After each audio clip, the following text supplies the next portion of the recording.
akong pag-asa! Wala na akong pangarap! Wala na akong magagawa! Wala na akong mapupuntahan! Wala na akong masasandalan! Pero hindi ako susuko! Hindi ako magpapatalo! Bata Basilio. Ako si Kapitan Pablo. Ako ay isang ama. Nawalan ng anak. Dahil sa kapangyarihan, sinunod nila ang aming tahanan. At nawalan ng asawa at ang aking anak. Hindi ko man lang alam saan ito'y nilibing. Ako si Kapitan Pablo. Ako si Kapitan General na nagpapanatili ng kaayusan ng kolonya.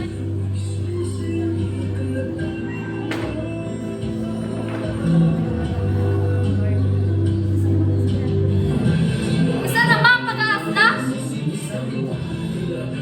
Sa San Diego naman ngayon? Biro ba to?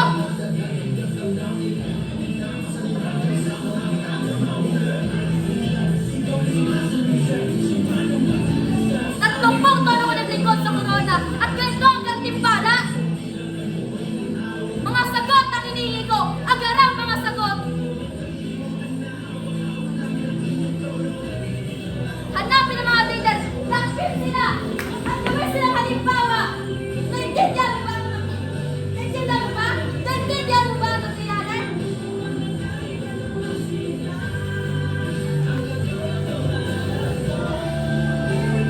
Ako si Maria Clara, ang ina ng pagmahal. May malasang sa mga tao, lalo na manibago. Clara, ano ang ginagawa mo dito?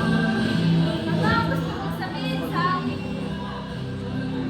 Ang aking ama hindi sumasamahan sa ating pag-ibig. Clara, gusto mo maniwala sa iyo. Para pag hindi tayo nagtagumpay. Para pag hindi tayo nakapag-asawa. Oo, si Kapitan General, ang makapangyarihan sa opisyal. Don Santiago, ikaw ay isang mabuting kaibigan ng Espanya. Ano ang iyong opinyon tungkol sa nangyayari dito sa ating bayan? Hindi ko gusto ang iyong mga salita sa Don Santiago. Ang Espanya ay nagbibigay sa atin ng kultura, relihiyon at serbisyon. Ayon sa mga ulat, may mga grupong Pilipino ang nagpaplano ng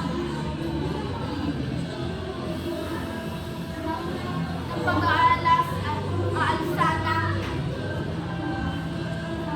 laban sa ating pamahalaan. Ako si Kapitan General. Ako si Don Pedro, isang tunay na lalaki. Ano bang meron sa babae iyon? Si Sisa, lagi niya na lang ang pinagsasabihan. Akala na siya ang masusunod. Hindi niya alam ang bigat sa buhay. Hindi ko kasalanan kung ganito ang nangyayari sa amin. Maswerte lang ako kahit minsan. Hindi sana kami naghihirap ng ganito. Pero ang mga sugal, alak, yan ang nagpapagal sa buhay ko. Ako si Kapitan Pablo, nuno ng mga tulisan.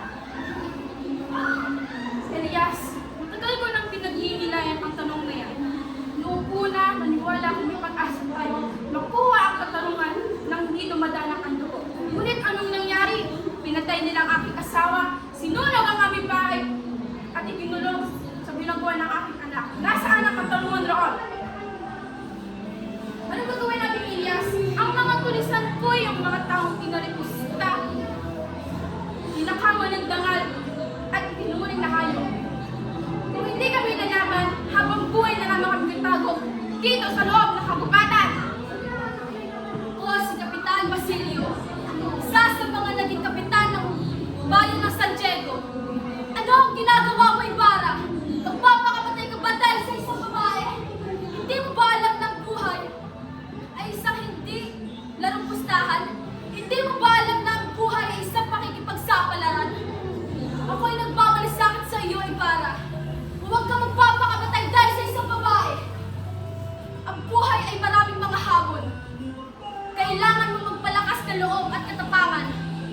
upang harapin ang mga ito. Ang buhay ay isang labanan. Kailangan natin ng lakas na loob at katapangan upang harapin ang mga hamon na ito. Boston ko, ay napagkamalang pinagustero. Hindi ako takot sa nangyayari. Ngunit ano nga bang magagawa ng sa tulad kong ama? Ang batas na hindi para sa mahihirap, kundi para sa makapangyarihan. Ngunit kahit ganito, may pusong pa rin akong sumisigaw para sa katarungan. Ako ay isang matapang na tao, hindi pinagustero. Ako si Alicia Garcia, mapagpanggap, mapagmasanta, mapagmalikot. Mga mahirap, ako ang inyong nakapagtanggol, pagdinig, pagdinig.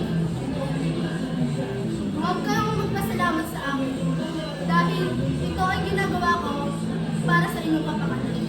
Alicia Garcia.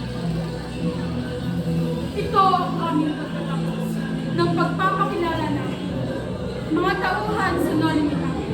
Wow! Maraming salamat. Hindi na po